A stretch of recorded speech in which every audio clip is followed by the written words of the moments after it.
उद्धार का शुभ संदेश। यशाया अध्याय 61 का 1 और 2 इस प्रकार से कहता है, प्रभु यहोवा का आत्मा मुझ पर है, क्योंकि यहोवा ने सुसमाचार सुनाने के लिए मेरा अभिषेक किया और मुझे इसलिए भेजा है कि खेदित मन के लोगों को शांति दूं, कि बंदियों के लिए स्वतंत्रता का और कैदियों के लिए छुटकारे का प्रचार करूं, कि यहोवा के प्रसन्न रहने के वर्ष का और हमारे परमेश्वर के पलटा लेने के दिन का प्रचार करूं, कि सब विलाप करने वालों को शांति दूं।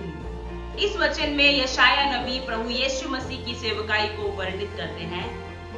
लूका अध्याय 4 का 17 से 21 इस प्रकार से बताता है, यशाया भविष्यवक्ता की पुस्तक उसे दी गई और उसने पुस्तक खोलकर वह जगह निकाली जहां ये लिखा था, प्रभु का आत्मा मुझ पर है, इसलिए कि उसने कंगालों को सुसमाचार सुनाने के लिए मेरा अभिषेक किया है और मुझे इसलिए भेजा है कि बंदियों को छुटकारे का और अंधों को दृष्टि पाने का सुसमाचार प्रचार करूं और कुचले हुओं को छुड़ाऊं और प्रभु के प्रसन्न रहने के वर्ष का प्रचार करूं।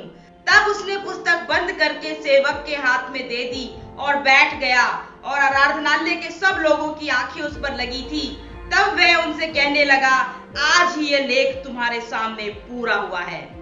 प्रभु यीशु मसीह ने अपनी सेवा के शुरुआती सालों में कहा कि परमेश्वर का आत्मा मुझ पर है, और आज ये लेख पूरा हुआ। प्रभु यीशु ने यहाँ पर अपने आप को यशाया का वही अभिषिक्त बताया। दूसरे शब्दों में प्रभु यीशु अपने आप को यहाँ मसीह कह रहे हैं। वास्तव में इब्रानी भाषा में मसीह का अर्थ होता है अभिषिक्त। पुराने नियम में मसीह शब्द का प्रयोग उन राजाओं या भविष्यवक्ताओं के लिए किया जाता था जिनका अभिषेक तेल से किया जाता था। यहूदी वचन के द्वारा ये जानते थे कि एक दिन एक मसीह आएगा जो कि अंतिम भविष्यवक्ता होगा, जो कि ना कि सिर्फ तेल से अभिषिक्त होगा परंतु परमेश्वर की आत्मा के द्वारा अभिषिक्त होगा। लूका अध्याय 4 के 18 में प्रभु यीशु कहते हैं, प्रभु का आत्मा मुझ पर है, और लूका अध्याय 4 के 19 में प्रभु यीशु कहते हैं कि प्रभु के प्रसन्न रहने के वर्ष का प्रचार करूं। ये प्रभु के प्रसन्न रहने का वर्ष क्या है? लेवी व्यवस्था अध्याय 25 के अनुसार जुबली वर्ष का वर्णन है, जिसमें यहूदियों को हर 7 साल में विश्राम वर्ष मनाना था, जिसमें ना तो वो कुछ बो सकते थे और ना ही कुछ काट सकते थे।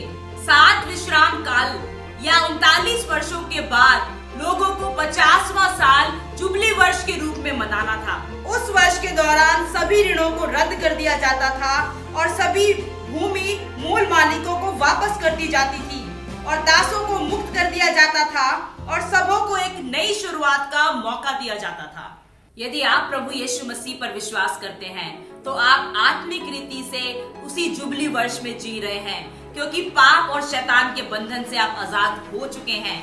तो मैं आज आपको आमंत्रण देना चाहती हूँ कि यदि अभी तक आपने प्रभु यीशु को अपना प्रभु करके नहीं ग्रहण किया है तो आज और अभी इसी वक्त ये मौका है कि आप प्रभु यीशु को अपने जीवन में बुलाएं और उसी जुबली वर्ष को अपने जीवन में हर दिन हर पल मनाने पाएं। बने रहने के लिए धन्यवाद। मैं हूँ रश्मि सिंह। आशा करती हूँ संदेश आपको पसंद आया होगा। इस संदेश को अपने परिवार के सब जनों में अपने मित्रों को बांटें ताकि उन्हें भी आशीष मिले। चैनल को सब्सक्राइब करें और बेल बटन दबाना ना भूलें ताकि ऐसे प्रेरणात्मक संदेश आपको मिलते रहें।